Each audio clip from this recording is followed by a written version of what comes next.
अस्सलाम वालेकुम फ्रेंड्स। मैं और आप अपनी ज़िंदगी के अंदर जब भी कोई काम शुरू करते हैं, किसी अहम गोल के लिए वर्कआउट स्टार्ट करते हैं और किसी ऐसे मंसूबे के ऊपर काम करते हैं जो हमारी ज़िंदगी के अंदर इंतहाई अहमियत का हामिल होता है, तो उसके पीछे हम लोग बड़ी मेहनत करते हैं। लेकिन सडनली हम लोग डिस्ट्रैक्शन के अंदर आ जाते हैं और हम लोग ये फ़ील करते हैं कि ये जो गोल है, जो मेरा ये टारगेट है, ये मैं अचीव नहीं कर पा रहा। उसके पीछे सबसे इम्पॉर्टेंट रीज़न ये हो सकती है कि मेरे साथ बहुत सारी डिस्ट्रैक्शंस हैं, ये मीडिया है, सोशल मीडिया का इन्फ्लुएंस है और मेरा टाइम मैनेज नहीं हो पा रहा और मैं बहुत ज़्यादा डिस्ट्रैक्टेड एनवायरनमेंट के अंदर फ़ील करूँ अपने आप को। मेरे साथ ये प्रॉब्लम्स है, मेरी फैमिली का प्रॉब्लम है, मैं आगे प्रोसीड नहीं कर पा रहा, मेरे पास इतने सोर्सेज नहीं है। यानी कि बहुत इंतहाशा किस्म के अपने साथ डिफरेंट एलिमेंट्स एसोसिएट कर लेते हैं और ये सारी चीज़ें बेसिकली वेस्टेज ऑफ टाइम नहीं होती। ये सारी की सारी चीज़ें आपकी प्रोक्रेस्टिनेशन की वजह से क्रिएट हो रही होती है। तो चलिए आज मैं आप लोगों के साथ एक इंतहाई फेमस ऑथर जिनका नाम डॉक्टर नील फ्लोरे है, उनकी प्रोडक्टिविटी एक्सपर्ट उनको जाना जाता है इंडस्ट्री के अंदर, और उनकी एक बहुत ही खूबसूरत लिखी गई किताब जिसके ऊपर उन्होंने प्रोक्रेस्टिनेशन यानी कि इंसान अपनी ज़िंदगी के अंदर एक काम में ताख़ीर क्यों करता है, डिले क्यों करता है और लेज़ीनेस का फैक्टर उसकी लाइफ के अंदर क्यों डेवलप हो जाता है, अपने गोल को अचीव करते करते, अपने टारगेट को अचीव करते करते सडनली वो एक डिस्ट्रैक्शन की तरफ चला जाता है। और ये जो डिस्ट्रैक्शन होता है, यही वो डिस्ट्रैक्शन, यही वो प्रोक्रेस्टिनेशन उसको अपने फाइनल डेस्टिनेशन की तरफ मूव आउट करने के लिए नहीं लेके जाती। दोस्तों, एक लड़की जिसका नाम क्लैरे था वो डॉक्टर नील फ्लोरे के पास गई और उन्होंने अपना केस स्टडी डिस्कस किया उनके साथ कि मेरे साथ एक कॉमन प्रॉब्लम है कि कोई भी काम मैं शुरू करती हूँ वो टाइमली कंप्लीट नहीं हो पाता और मेरे सोशल एक्टिविटीज़ में उसको टाइमली परफॉर्म नहीं कर पाती। इवन कि मैं अपनी जॉब के अंदर भी टाइमली टास्क कंप्लीट नहीं कर पाती और इवन कि मुझे ऑफिस के अंदर भी कपल ऑफ टाइम्स 2 वार्निंग्स भी इशू हो गई और उसके पीछे सबसे बड़ा रीज़न यही है कि I was unable to complete task on time now. तो ये सारी चीज़ें उनके अंदर एक फियर और फेलियर डेवलप हो गया हुआ था। अब ये सारी चीज़ें जो डॉक्टर फ्लोरे जो अंडरस्टैंड कर रहे थे और इस पूरे केस को स्टडी कर रहे थे, उनकी सारी बातें सुनने के बाद उन्होंने अंडरस्टैंड किया और उन्होंने सोल्यूशन प्रोवाइड किया कि ये जो जितनी भी चीज़ जो क्लैरे इस वक्त पर जो प्रॉब्लम फेस कर रही है बेसिकली, ये एक्चुअली रीज़न जो है वो प्रोक्रेस्टिनेशन की वजह से नहीं ये प्रॉब्लम डेवलप हो रही है, या ना ही कि उस किसी लेजीनेस की वजह से हो रही है, बल्कि इसके पीछे सिर्फ एक ही मेजर रूट कॉज था और वो रूट कॉज क्या था बेसिकली, वो बचपन के फियर्स थे।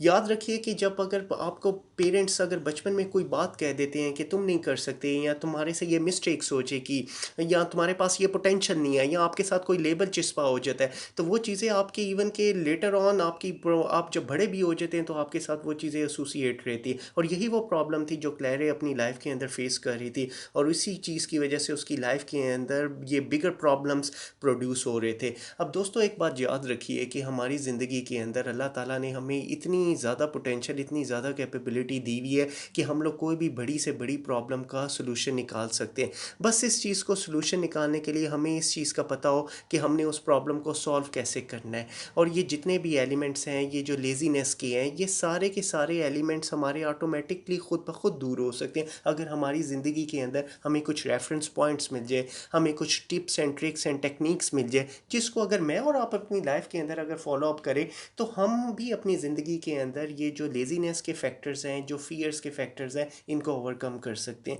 तो डॉक्टर नील फ्लोरे की स्टडी के अंदर, इस बुक के अंदर उन्होंने जो 4 मेजर इंपॉर्टेंट पॉइंट्स शेयर किए हैं, वन बाय वन मैं आप लोगों के साथ वो शेयर करना चाहूँगा। Number 1 fear of disapproval, number 2 fear of overwhelm, number 3 डिस्प्लेयर और नंबर 4 आपका fear of finishing work on time. अब इस सारे पॉइंट्स को हम वन बाय वन करके डिस्कस करते हैं और अंडरस्टैंड करते हैं कि ये सारी चीज़ें अगर इन प्रैक्टिसेस को मैं और आप भी अपनी लाइफ के अंदर यूटिलाइज़ करें तो हम उन चीज़ों के अंदर अपनी लाइफ में कैसे मस्बत तब्दीली लेके आ सकते हैं। दोस्तों, आपने एक चीज़ नोटिस की होगी कि अक्सर जब भी हम लोग कोई नेगेटिविटी को, जिस तरह हमारे माइंड के अंदर चल रही होती है, कोई टेंशन, कोई स्ट्रेस होता है, उसको रिलीज़ करने के लिए या तो हम लोग स्मोकिंग पी करते हैं या हम लोग कोई फास्ट फूड ले लेते हैं या कोई ड्रिंक वगैरह अगर लेट से कोई आप ले लेते हैं। और उसके पीछे सबसे बड़ी रीज़न ये होती है, इंसान फील करता है कि वो अपने अंदर अवॉइड करना चाहता है नेगेटिव इमोशंस को। तो जिस तरीके के साथ मैं और आप अपनी लाइफ के अंदर नेगेटिव इमोशंस को दूर करते हैं, इसी तरीके से मैं और आप अपनी लाइफ के अंदर लेज़ीनेस को भी दूर कर सकते हैं, प्रोक्रेस्टिनेशन को भी दूर कर सकते हैं। तो इस सिलसिले के अंदर जो पॉइंट नंबर 1 है जिसको मैं आप लोगों के साथ डिस्कस करूँगा, fear of disapproval. Fear of disapproval is the major main root cause है दोस्तों। जो हमारे हर एक की कॉमनली लाइफ के अंदर ये चीज़ आ रही होती है, और इसके पीछे रूट कॉज सबसे इम्पोर्टेंट क्या है कि हमारे अंदर सेल्फ कॉन्फिडेंस नहीं होता। और जब सेल्फ कॉन्फिडेंस नहीं होता और हम अपना इमेज जो होते हैं खुद ही पोर्ट्रेट नहीं कर पाते, और दूसरे को हम अपनी बात को कन्वे नहीं कर पाते, उसको इम्प्रेस नहीं कर पाते, हम लोग अपनी रेपो बिल्ड नहीं कर पाते। तो जब ये सारे फैक्टर्स हमारे साथ इर्द गिर्द सराउंडिंग ये सारे घूमते रहते हैं, जिसकी वजह से हम लोगों के माइंड के अंदर ऑटोमेटिकली डिसअप्रूवल का एलिमेंट जनरेट हो जाता है। तो याद रखिए कि अगर मैंने और आपने इस चीज़ से ऑरा से निकलना है, तो इस फियर को हमें दूर करना पड़ेगा। और इसकी सबसे इंपॉर्टेंट चीज़ कैसे दूर हो सकता है कि अपना सेल्फ कॉन्फिडेंस डेवलप करें। सेल्फ कॉन्फिडेंस डेवलप करने के लिए I would like to recommend you कि आप यूट्यूब के ऊपर बेइंतहाशा लोगों की बेस्ट प्रैक्टिसेस सेल्फ कॉन्फिडेंस से रिलेटेड वीडियोज़ हैं, आप उनको वॉच करें। सेल्फ कॉन्फिडेंस से रिलेटेड आप कोई ना कोई आर्टिकल पढ़ें, जहाँ से आपको बहुत सारे रेफरेंस पॉइंट्स मिल सकते हैं। सो आई होप आप इसको फॉलो करके अपनी लाइफ के अंदर पॉजिटिविटी लेके आ सकेंगे। Point number two, fear of overwhelm. दोस्तों एक बात याद रखिए कि जब भी हम लोग कोई टास्क शुरू करते हैं, शुरू में बड़े ही एक्साइटेड होते हैं, और हमारा एक जैसे ही हम उस टास्क को स्टार्ट करते हैं तो एकदम ही हम लोग उसकी प्रेशराइज हो जाते हैं, और हमारे माइंड के अंदर यही फीलिंग होती है कि ये मैं टास्क कैसे कर सकता हूँ, ये तो बहुत ही बड़ा टास्क है। इसकी एग्जांपल आप लोगों को मैं इस तरीके से कहूँगा कि मिसाल के तौर पे आप काम जैसे ही स्टार्ट करते हैं तो आपके माइंड के अंदर आता है कि ये तो बहुत ही बड़ा काम है, और फिर आप ये सोचते हैं कि मैं इस काम को कैसे कंप्लीट करूँगा, या मैंने आर्टिकल मैंने पब्लिश करना है, या मैंने एक ब्लॉग लिखना है, ये मैं 1 वीक के अंदर कैसे कर पाऊँगा। और इसको जैसे ही आप इस तरीके के साथ सोचेंगे करेंगे तो वो प्रॉब्लम आपको, और यानी कि एक काम को जब आप ब्रेक डाउन कर देंगे, डिवाइड एंड कंकर की अप्रोच करेंगे, तो डेफिनेटली आप लोगों के पास खुद ब खुद उस टास्क को कंप्लीट करने की कैपेबिलिटी डेवलप हो जाएगी। लेकिन अगर मैं और आप एक चीज़ को डिवाइड एंड कंकर की अगर अप्रोच यूज़ नहीं करेंगे, तो डेफिनेटली मैं और आप प्रॉब्लम के अंदर आ जाएंगे। Point number third, डिस्प्लेयर।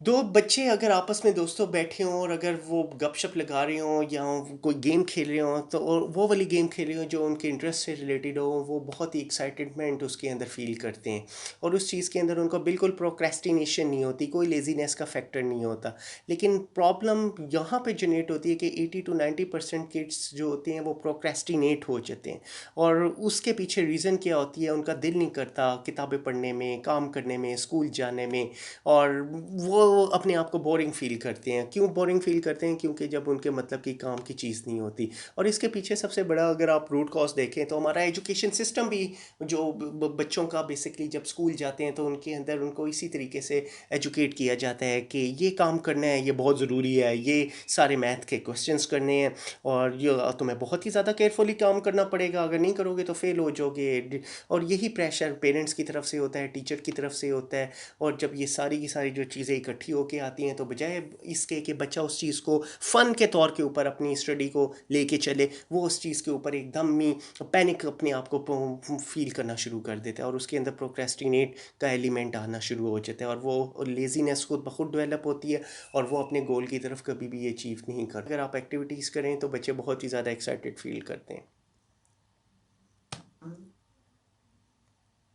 Point number four, fear of failure. दोस्तों मैंने और आपने एक चीज़ बहुत ही कॉमनली इस चीज़ को एक्सपीरियंस किया है कि कोई भी चीज़ जब भी हम किसी बड़े मकसद के लिए अपनी जर्नी को स्टार्ट करते हैं, किसी गोल के लिए काम करते हैं, तो फियर ऑफ फेलियर हमारे आगे एक दीवार बन के आ जाती है, और ये ऐसा खौफनाक किस्म का एक हमारे सामने एक ड्रीम आ जाता है, एक खौफनाक किस्म का एक जिनबूत सामने आ जाता है, कि जिसकी वजह से हम अपने आपको उस गोल की तरफ नहीं लेके जा सकते। यानी अगर आपका दिल कर रहा है कि आप कोई पैसिव इनकम जनरेट करें, जो कि अदर दिन आपकी जॉब से के अलावा चीज़ हो, तो अगर आपको दिन के अंदर उस जॉब के अलावा 2 से 3 घंटे एक्स्ट्रा काम करना पड़े, तो आप उस चीज़ को नहीं करना चाहेंगे। क्यों? वजह क्या है? क्योंकि आप अपने आप को अगेन एक फियर ऑफ फेलियर के मोड के अंदर देखेंगे कि पता नहीं मैं इतनी मेहनत करूँ, मैं सक्सेस गेन कर पाऊँगा या नहीं कर पाऊँगा। यानी आपके देन के अंदर एक डाउट्स क्रिएट होने शुरू हो जाते हैं, और जब भी आपके जहन के अंदर डाउट्स आएंगे, आपके अंदर इंक्साइटी होगी, और आप कभी भी उस टारगेट को अचीव नहीं कर पाएंगे।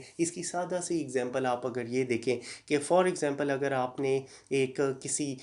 एक साहिल से दूसरे साहिल पे जाना है, आपने एक पार करनी है एक नदी, और अगर उस नदी के अंदर आप लोगों को कोई ये कह दे कि इस नदी के अंदर ना जाना, यहाँ पे रास्ते के अंदर कुछ बहुत सारे क्रोकोडाइल्स तुम्हें आके वो नुकसान पहुंचा सकते हैं, तुम्हारी जान जा सकती है, तो आपके पास दो ही रास्ते होंगे। एक तो रास्ता ये होगा कि आप उस नदी से जाएंगे ही नहीं, और दूसरा रास्ता आपके पास ये हो सकता है कि आप कोई थोड़ा सा रिस्क लेके अपना रास्ता थोड़ा सा डाइवर्ट करके, थोड़ा सा मोहतात होके, या अपने साथ आप कोई कुल्हाड़ी वगैरह रख के, कोई औजार कोई रख के, ताकि अगर रास्ते में कोई इस तरह का इंसिडेंट हो जाए तो आपके पास उसके लिए सोल्यूशन हो, आप अपने आप को डिफेंड कर सकते हैं और सेफ प्ले कर सकते हैं। लेकिन मेजॉरिटी ऑफ अस प्रॉब्लम यहाँ पे आती है कि हम लोग अपने कैलकुलेटेड रिस्क लेना ही नहीं पसंद करते। और अगर इसी चीज़ को मैं आप लोगों को इस तरीके के साथ प्रेजेंट करूँ कि अगर आपको ये कोई बात कह दे कि अगर तुम इस नदी को पार नहीं करोगे तो वो देखो वो तुम्हारे सामने से वो शेर आ रहा है और एकदम ही आके एक शेर आपके ऊपर अटैक कर जाए,